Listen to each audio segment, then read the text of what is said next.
Romeo बाब 6। बस हम क्या कहें, क्या गुनाह करते रहें ताकि फजल ज़्यादा हो? हरगिज़ नहीं। हम जो गुनाह के एतबार से मर गए, क्यों कर उसमें आइंदा को ज़िंदगी गुजारें? क्या तुम नहीं जानते कि हम जितनों ने मसीह यीशु में शामिल होने का बपतिस्मा लिया तो उसकी मौत में शामिल होने का बपतिस्मा लिया।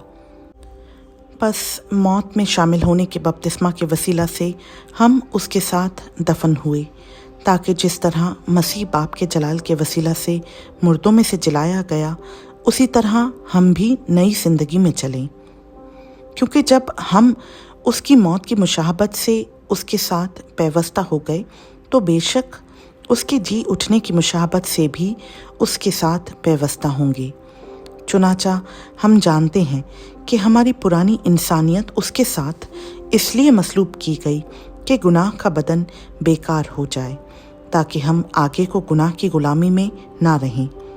क्योंकि जो मुआ वो गुनाह से बरी हुआ।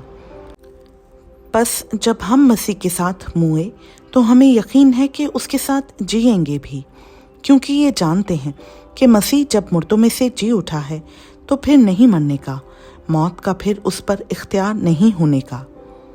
क्योंकि मसीह जो मुआ, गुनाह के एतबार से एक बार मुआ, मगर अब जो जीता है तो खुदा के एतबार से जीता है। इसी तरह तुम भी अपने आप को गुनाह के एतबार से मुर्दा, मगर खुदा के एतबार से मसीह यीशु में जिंदा समझो।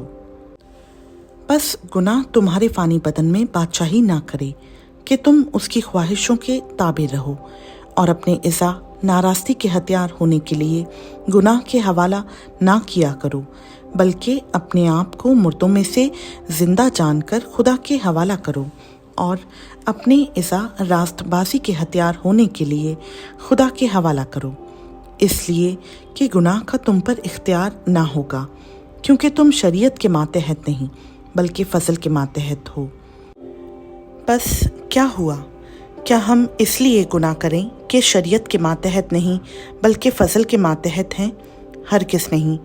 क्या तुम नहीं जानते कि जिसकी फरमाबरदारी के लिए अपने आप को गुलामों की तरह हवाला कर देते हो, उसी के गुलाम हो, जिसके फरमाबरदार हो, ख्वाह गुनाह के जिसका अंजाम मौत है, ख्वाह फरमाबरदारी के जिसका अंजाम रास्तबाजी है।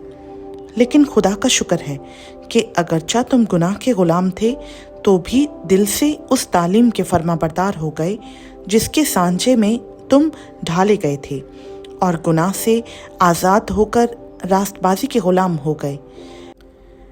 मैं तुम्हारी इंसानी कमज़ोरी के सबब से इंसानी तौर पर कहता हूँ, जिस तरह तुमने अपने इज़ा बदकारी करने के लिए नापाकी और बदकारी की ग़ुलामी के हवाला किए थे, उसी तरह अब अपने इज़ा पाक होने के लिए रास्तबाजी की ग़ुलामी के हवाला कर दो। क्योंकि जब तुम गुनाह के ग़ुलाम थे तो रास्तबाजी के एतबार से आज़ाद थे। बस जिन बातों से तुम अब शर्मिंदा हो, उनसे तुम उस वक्त क्या फल पाते थे, क्योंकि उनका अंजाम तो मौत है।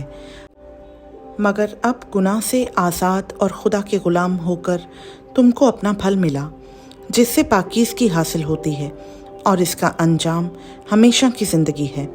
क्योंकि गुनाह की मज़दूरी मौत है, मगर खुदा की बख्शिश हमारे खुदावंद मसीह यीशु में हमेशा की ज़िंदगी है। खुदावंद का पाक कलाम का पढ़ा, सुना, समझा और कबूल किया जाना हम सबों के लिए बाइस से बरकत हो। आमीन।